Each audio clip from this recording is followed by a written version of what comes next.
This show is presented by LaFosse Corporation, LLC. This is Sam, and you're listening to Real Paranormal Activity, the podcast.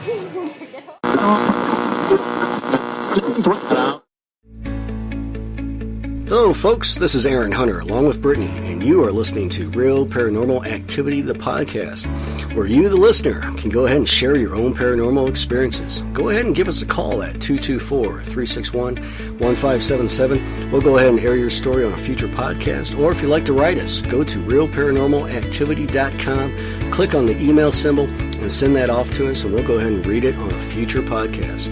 All new shows are done every Monday. We're also worldwide on all the mobile devices. Use your favorite podcast app, do a search for us, and download all the episodes for free. We have a Facebook page. Go ahead and give us a like. And we also have all the episodes streaming right to the page as well. Join our YouTube channel. Or if you like, go ahead and follow us on Twitter at RPA Podcast. That's at RPA Podcast. And all this is for free. We wanted to create a community where you can share your own stories and I can get it out there to the world for you. And with that being said, sit back, relax, get a cup of tea, maybe some coffee. And now for Monday's show.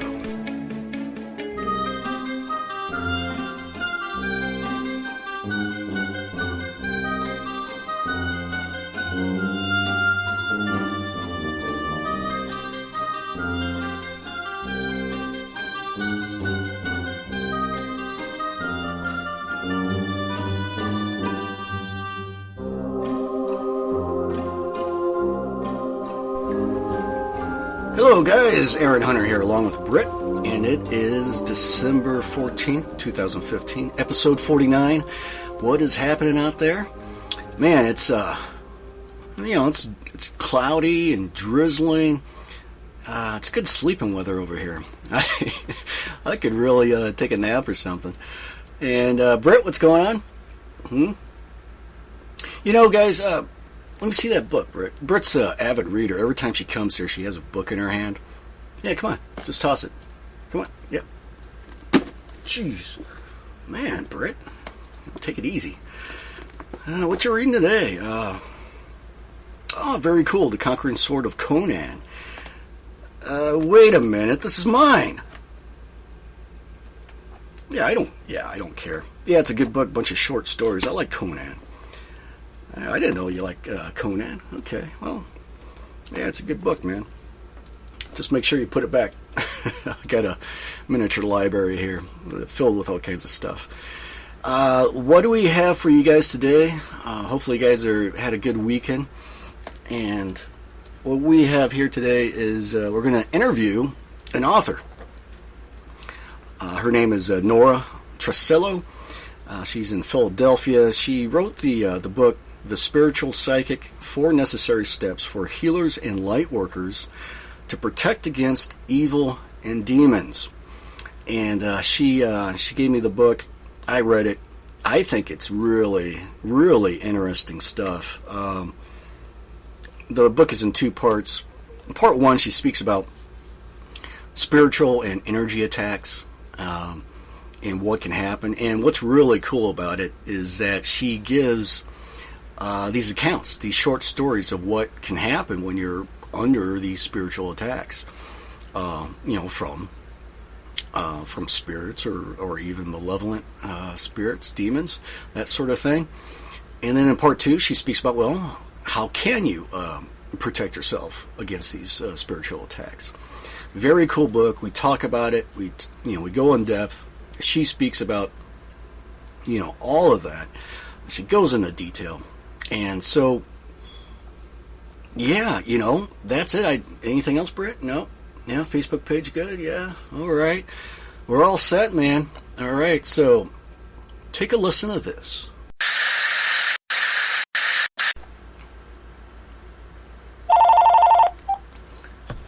This is Aaron Hunter. Hi, this is Nora Truscello. Nora, how are you? Very good. Is this the right time? Yes, it is. Thank you. Good. Yeah, thank you I for... had to try on Google. I wasn't sure. Oh. Well, thank you very much for joining us and taking the time. Thank you so much for inviting me. Yes, and can you help me with your last name? How do you pronounce that? Truscello. Truscello.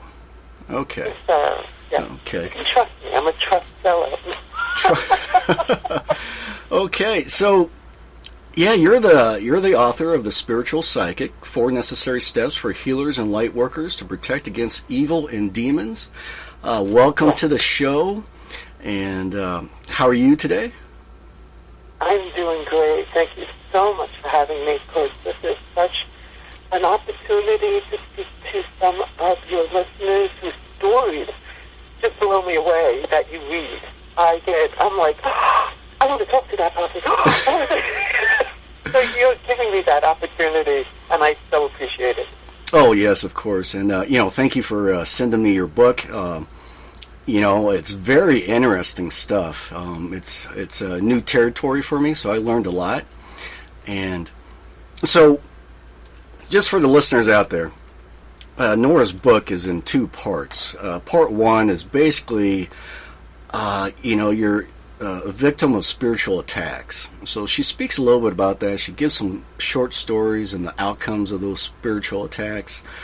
Part 2 is basically how to protect yourself against these spiritual attacks. So before we get into your book, Nora, let the listeners know a little bit about yourself from your childhood. How did you get in? How did you find the knowledge to write this book? I can only make. It's kind of strange. It's like, how do you end up where you are today? What are the decisions and what has occurred? When I grew up in a family where psychic energies, sensing things, trusting in the spirit was acceptable, except I didn't believe it. I thought anybody who did that stuff was just crazy, trying to get attention, until it happened to me. And at 15, I had my first experience.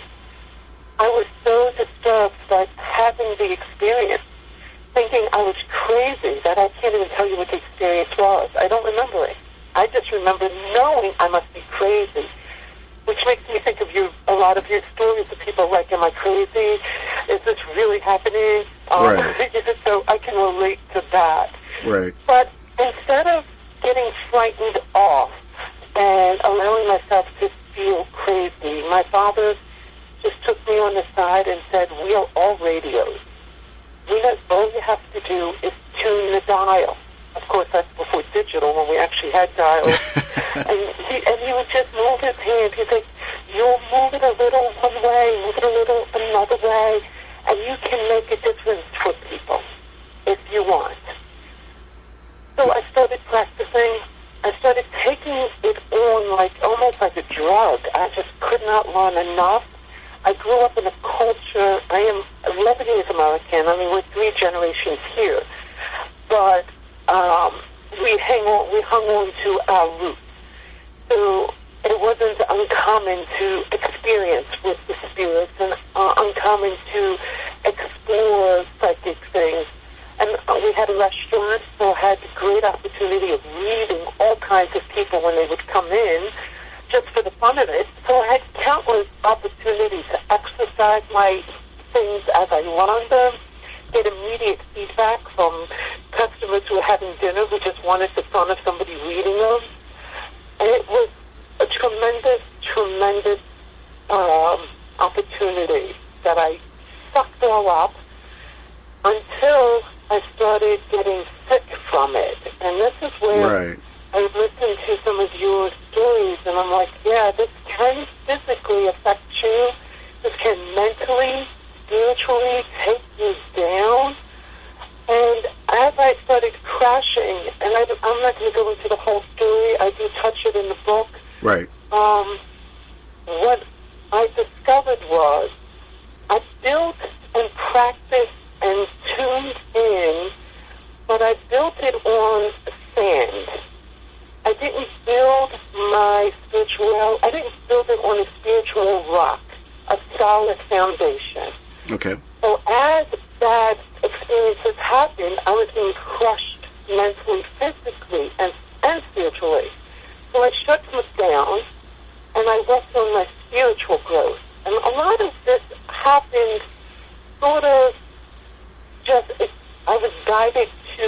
me that way. I can't say somebody said, here's a book, Nora. You need to grow more spiritually. You have to get more solid in a religion. You have to practice. You have to have a practice. Nobody told me. I was just had that inclination. But by the time I reopened, I was so solid in my stance that on spirituality, on religion, on understanding, I need to go to God for this, that when I open back up, I don't get knocked out now. Okay. I don't get sick. I won't get overwhelmed. I went to see Truscello. He's an opera singer last night at one of the biggest centers in Philadelphia. Okay. There was like 20,000 people there. I am in the middle. I had some awesome seats. My father bought them for us. And I started to get overwhelmed because I did not protect myself before walking in. So, but in the old days, I would have gotten sick. I wouldn't have enjoyed the concert. I would have been fidgety. I would have not understood why I felt like I was being poked and pushed and being antagonized, even though I was not physically being so, but on the spiritual plane being so. So last night, I'm there, I'm starting to feel it. I knew right away, oh, you didn't do what you were supposed to do. So I quickly put myself together, quickly did a couple exercises, a few prayers. I was fine, and the concert was fabulous. Interesting. Okay. Yeah, so it sounds like just through experience, through life, you learn how to protect yourself and to identify. It was experience, and I had some phenomenal teachers as time went on. I studied under Henry Reed. I'm a Certified Intuitive Heart Instructor, which Henry is through the Edgar Cayce Foundation. He's one of the professors at Atlantic University, just a phenomenal teacher. When anybody wants to know about dream interpretations and how to understand them, he's sort of the go-to person for all media. And anybody who's learned it, who really wants some more information, it's Henry. And I had the honor of studying under him for quite some time. Okay. I studied under Caroline Lieris, who did the Blind Project, actually teaching blind people to see using their intuition. And there's Ripley, believe it or not, did a show on her with this little girl riding a bike who was completely blind but could ride her bike and see obstacles by using her sixth sense. Interesting. So I started off teaching myself, but as I opened back up again, I got myself some awesome teachers. Right. And instructors. Okay. Well, let's thank you for sharing that. Let's start talking about your book, Nora. Obviously, let's begin with part one. Now, when I read this, I found it very interesting that, this is about, being a victim of spiritual attack. And it seems like, well, with the examples, the short stories that you gave on some of these cases you worked on, it seems that, most people don't even know they're under spiritual attack. And also that it's almost due to their own actions is why they're under spiritual attack as well. Am I correct in that? It is always due to your own action. A lot of people will be uncomfortable with me saying that. Nothing happens that you did not create.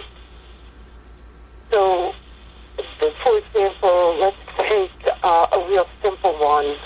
I know their real names, so I got to be careful I don't accidentally use their real names. Right. Liz had the curse put upon her. Now, a curse can't really affect you unless you, one, believe they can, because now you just gave your power over to that person. And two, you have a weakness within yourself that attracts it. So most of my studies were done through the Edgar Cayce Foundation, and affinity, like attracts like, is one of the key principles. If you have a conversation, usually it's unconscious, but a good a good counselor or a good prayer session, a good meditation session, you'll find it. But a conversation that isn't powerful, one that is negative, like I deserve this or I'm not good enough, that conversation is sort of like a beacon calling out into the universe. So when doors are open to the other side, you're sending out this signal that's saying, I'm not good enough, or I'm ugly, or I'm a bad person because Daddy left me. You're now going to attract energies that are the same, that have the same affinity, like attracts like, the same vibration. If you're sending out pure love, pure joy, you're going to attract back the affinity of pure love and pure joy. Right. And the scary part is, we don't know. I mean, I'm really grateful. I've had a fabulous counselor in my life for quite some time, and she's helped me distinguish several conversations that have held me back as a person, that have opened, when doors were open, negative things were attracted. And I understood what needed to be changed within me. So the hardest part of really accepting what I'm saying in the book is you have to accept you caused it. But by accepting you caused it, that gives you the ability to change it. You don't have to rely on anybody else. Right. It gives you that power. Right. Yeah, and perhaps I should make it clear, too, to the listeners out there, Nora speaks in the book is, if you're going to venture into the spiritual world, this is some of the things that can happen to you as well. And also, in part 2, she speaks about how to protect you. So it's not only about spiritual attack. It's also those of you who decide to venture out there. She also speaks about, like she just said, how to safely go there with having positive mental state. But if you have a negative mental state, like she just mentioned, you're going to attract some mean things. Right. For example, I meditate almost daily. I get into my little chair. I'm ready to rock and roll. I have, at times, upon raising the Kundalini, reaching to the point that I want to be, feel very uncomfortable, or I will get the physical warning on my body that something negative is being attracted. Then I have to close down right away, and I have to do some soul searching. Who am I angry at? Why am I holding on to this grudge? How can I let it go? Say some prayers, do some clearings before I dare open that door again. Because I don't want to attract this negativity in. I want to attract God in. I want to attract love, joy, the peace that surpasses understanding. That is what I'm reaching for. So I am grateful I can just make that distinction and shut down and now look within and protect myself. Now, this book was written for people who do healing and do light work and understand meditation. So some people have said, gosh, I don't quite understand what you're talking about. Right. These are energy systems and kundalinis. And yes, it was not written for the everyday person, but it has an important lesson for everybody. Yeah. You should explore beyond your body. These are gifts that are given to all of us. You can heal a child that can't tell you what's hurting. You can get in contact with their body and understand what is hurting. You can make a difference in the world doing this, and everybody's capable. But you want to do it with safety. You want to learn the techniques to keep yourself protected, keep your heart clean and pure, so you can do it with joy and safety. Right. Yeah, you, in part 1, I found it interesting that, you go into quite a bit of detail of people there. I never realized this. There's people out there that actually look for lost souls and try to show them, to the light to get them off of this world. And they get in trouble. And they get in trouble by doing this because, like you said, they don't fully understand how vulnerable they are when they're doing spiritual work. You want to touch on that a little bit? It is very powerful, beautiful work to help a lost soul make its way across into the heavens. Right. So what do I mean by that? Some people will, you have a loved one pass away, and you're sad that they're around. Well, they are around. But that doesn't mean they didn't cross over into heaven. That doesn't mean they did not go through what they needed to go through so they could come back and visit and be around you. So don't panic and think, oh my gosh, Grandpa's stuck here on Earth because I smell his cigar sometimes. Mm-hmm.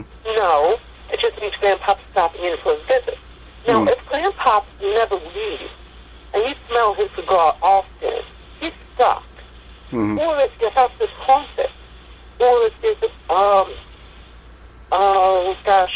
well, hauntings are really quite common. Or you hear children playing and there are no children in your home. These are most likely lost souls. They die and they don't understand they needed to move toward the light. Why don't they understand that? Many aren't taught it. They die without any religious or spiritual instruction, or most don't go because they're afraid of judgment. Mm-hmm. They know that I was not good, especially back in the early centuries where you were really banged on the head for every little thing. You're going to burn in hell for this, you're going to burn in hell for that. Right. A lot of these souls were afraid to cross over, so they're stuck here. And they need somebody to pray for them to help them move across. Right. In Catholic religion, and I'm Catholic, it was a big deal and very important to pray for the dead. On November 1st is the Feast of All Souls. That is one of only 2 days in a year that a priest may say Mass more than once, because it was so important for people to pray for the dead, to help them move across those that might have been stuck. And unfortunately, it's lost. We don't really talk about it in church. They don't really push it anymore. So more and more souls are lost and stuck here. Interesting.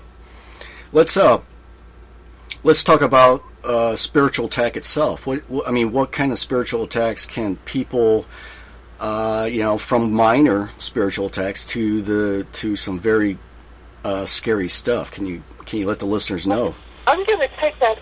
I'm going to just take it to one more piece. I'm going to say energy attacks, and then spiritual attacks, and then the two different layers, like you said, more severe and lesser. Okay. When I was at the Truscello concert, I was being attacked by energies. Energies are all the personalities around me. Who was having a bad day? When I got to the concert, it was very difficult to get in. The Army-Navy games just ended, and that was at the stadium next door to the stadium where Truscello was. Mm-hmm. So it was something like 50,000 cadets are trying to leave, but 25,000 Truscello fans are trying to get in, all within, the same city block. The anger, the frustration, all that people were feeling is the energy I was perceiving. That is an energy, type of energy you need to protect yourself from, because what happens is you become angry and you don't even realize it's not because of you, it's what you're picking up. So and that's where the energy work and saying prayer is helpful. Okay. A minor spiritual type of inconvenience, or let's say an attack, what would be something minor? I deal with the extreme. I deal with people who are mostly in really bad shape. So if you try to think of a minor one, it's actually that's fine. Me. Yeah. Because I usually only get a phone call when there's like, holy cow, we don't know what to do with this one. Yeah, so basically the minor stuff is so minor that no one even looks for help. But something Not really, no. Or they don't realize that. For example, they can hear footsteps in their house. And it's like, you know what? That spirit's been here forever. It's been making those same noises. It doesn't bother me. I don't care. Leave it alone. Okay. So that's a minor thing. Like, it doesn't bother the person. Sure. Okay. So that's great. It doesn't bother you. Me personally, please say a prayer for that spirit that's walking the halls. He shouldn't be there or she shouldn't be there. Help them move on. But that would be minor. One of the most extreme ones is Sammy, who I mentioned in the book, and unfortunately that's a person I couldn't help. Yeah. I wish I could say I got a great record. There's nobody who comes to me I can't help. But I can't make a person go against their will. And that is an extreme case. She did go through possession. I had another extreme case where it was actually an object was possessed down in Texas, and the Catholic Church did get involved. Unfortunately, there were some very ugly ones where people get physically hurt and attacked. Again, I did mention one in the book, but right. I have to be careful not to use the real name, so I got to think of what name I gave her, but she was literally physically attacked by the spirit, so badly so that I believe that was Sam, that her own husband was going to be charged Right. with assaulting her. But it wasn't. She was being assaulted by the spirit. And it was her understanding, her unconscious conversation. Right. Which wasn't totally unconscious. It was conscious enough that we were able to bring it out in a conversation that was allowing it to happen. Yep. I remember reading that. That was very interesting. Yeah, a wonderful woman. And if it wasn't for attorneys, I would put her name and the name of her book and everything else in my book. But, in today's legal world, you can't. And she was totally willing because she truly wants people to know. Yeah. This is real, and this isn't a joke, and you do need to be careful. Yeah, you mentioned that. She went on to have a prosperous, happy life, and she has 3 books out, I believe you mentioned. And yes. Yeah. And only one book is about her experience. Okay. The other books are just really cute stories, for children and stuff. That's good to hear. That's good to hear. Okay, so let's move on to part 2. Protection against these types of things, spiritual attacks and energy attacks. And it seems the overlying message you're giving the reader is that the Lord's Prayer, God's Prayer, is the best thing for you as far as protection. And of course you talk about other things as well. But you want to talk a little bit about the Lord's Prayer and, what... Yeah, the Lord's Prayer, whether you're a Christian or not, it's hard to argue that Jesus was not a powerful teacher. So even if you're not Christian, you have to respect the historical figure of Christ, of Jesus, the man. Right. And he gave us this prayer. Now, I'm coming from, obviously, a Christian background, so sure. I have, I give a lot of credence to it. It's when Donna Eden, an energy master, and Edgar Cayce both at different times. And Edgar Cayce died back in the 1940s. Donna Eden is still alive and teaching today. Both say that as you say the Lord's Prayer, different words open the chakras in our body systems in an order that allows the energy of God and the divine to move into your body in a gentle, natural way. In Indian cultures, Hindu cultures, when you meditate, the goal is to rise the Kundalini. So in English, what that means is take the energy from your root chakra and have it come up through your body system in a straight line all the way up to your head and then up into the sky to meet God. Okay. And that is a very difficult technique. It is very powerful technique, and it can be very dangerous because you are doing it on your own. You're using your own will, your own strength to pull these energies up. With the Lord's Prayer, you are inviting God into you. So as you start saying the prayer, it actually goes the opposite of the Hindu. So energy of God comes into your head, works its way down to your root chakra, joins you. So now the Lord's energy is holding your energy, and together you rise up. It's a whole lot easier to raise the Kundalini when you got God on your side. And it's a whole lot safer, and it's very peaceful. Okay. Now, you mentioned chakra. Can you explain what that is to our listeners that may not know what a chakra is? Absolutely. Chakras, there are 7 main chakras in our body. They go from the root of our spine, the base of our spine, all the way up to the top of our head.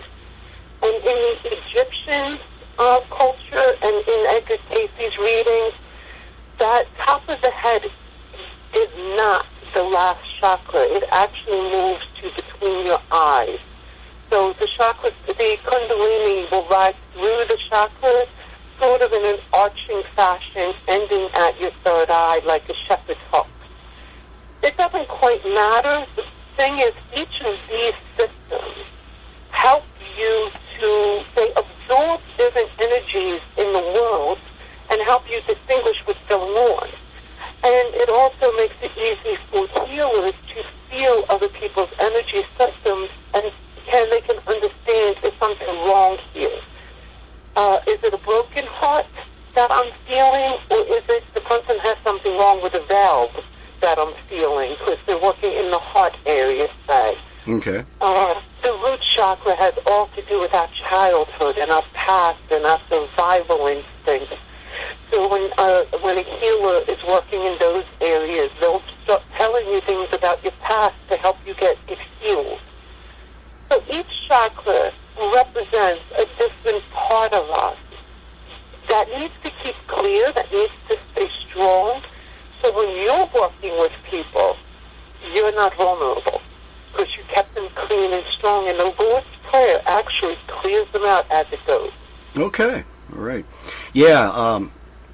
As far as protecting yourself against attack, we spoke about the Lord's Prayer, and you also touched on it already, but you also speak about being physically fit and also mentally fit as well.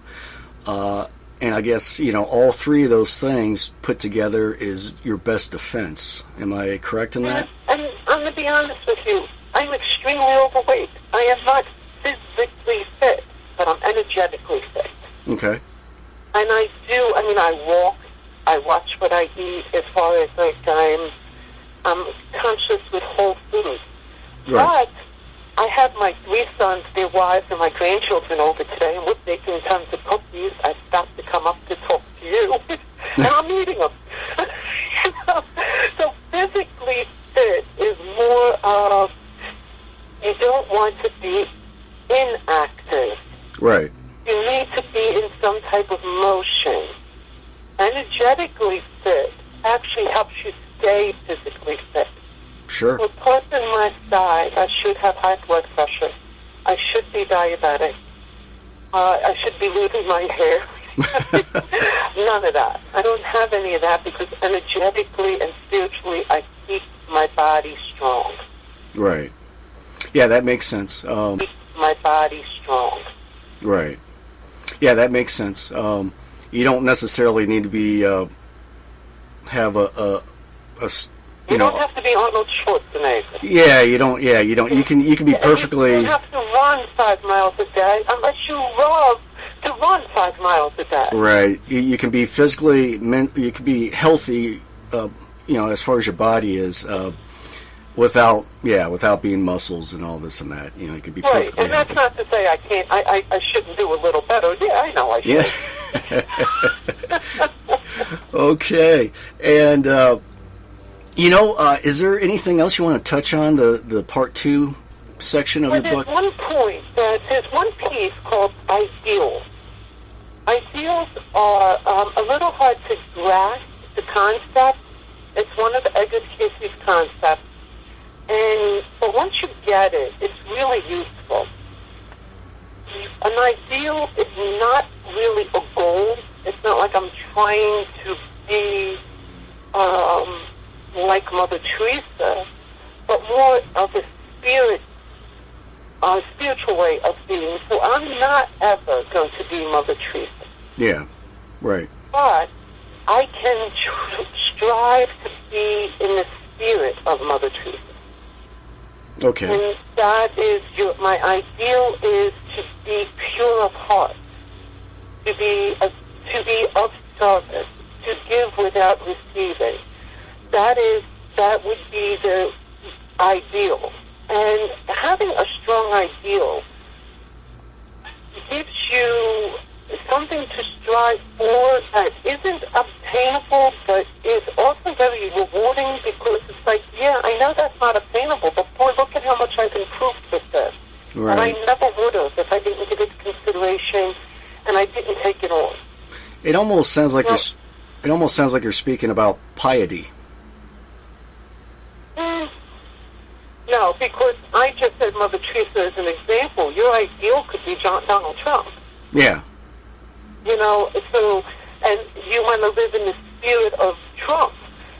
And I'm not saying that is a good or bad way to be, but I would not suggest that if you're going to be doing any kind of energy work or kind of meditating, trying to do spiritual, any kind of psychic work, not a good idea. Yeah. Well, you want your ideal to be something on the spiritual end.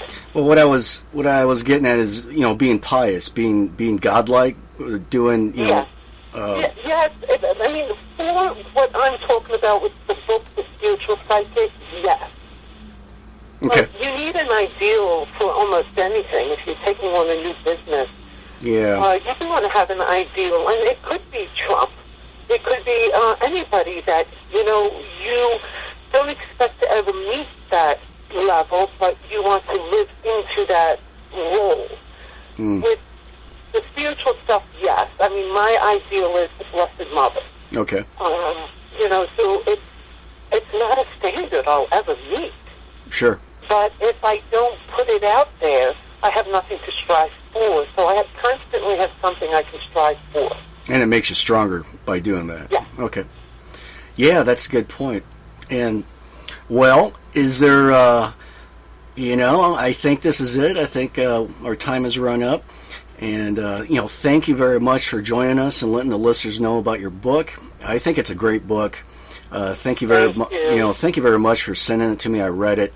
Go ahead and, let the listeners know how they can get your book, where they can find it. If you have a website, do you have a Twitter account? I do. I have a website. It's Intuition. INTOINTUITION.com.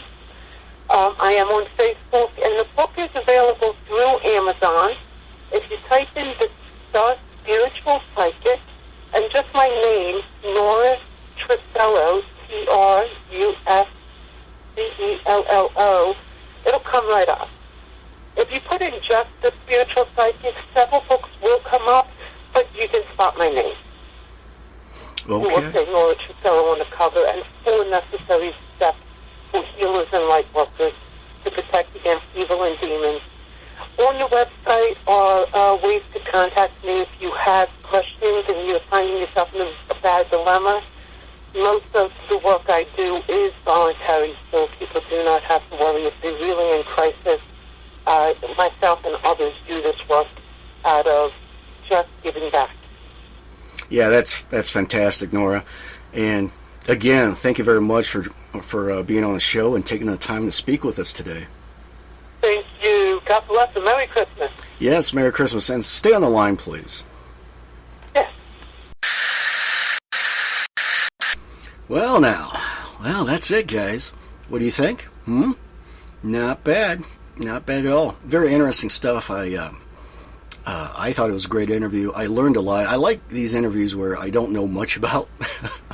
Like I said, I never realized there's actual people out there. That's all they do is they go out and they try to find these spirits that are lost and try to help them, move on over to the other side.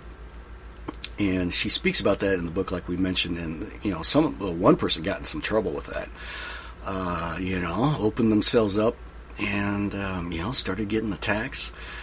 And basically, I'll give you guys what happened is, I'm not going to give you too much because in case you decide to get the book, I don't want to ruin it for you. But it goes to show you really don't know what you're messing with out there. This particular person that got in trouble, she met up with a spirit that said, I'm going to give you some instructions from God, basically. I can't remember the exact verbiage in the book. And so she was meeting this spirit every time she went out to try to, to help other lost souls out there. And the spirit was giving her instructions, and the spirit told her, don't say anything. And man, she went down the rabbit hole, and that's all I'm going to say about it. And so, yeah, you just don't know what you're going to encounter there. It happened to be a pretty bad, malevolent spirit.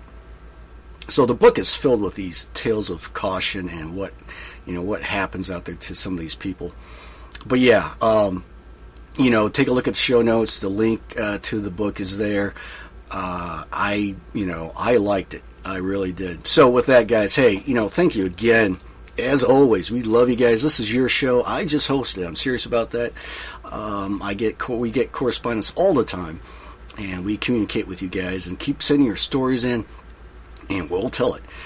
And with that, guys, the show has been produced by myself and Britt. It is also made possible by LaFosse Corporation. And until next Monday, guys, thank you, and good night.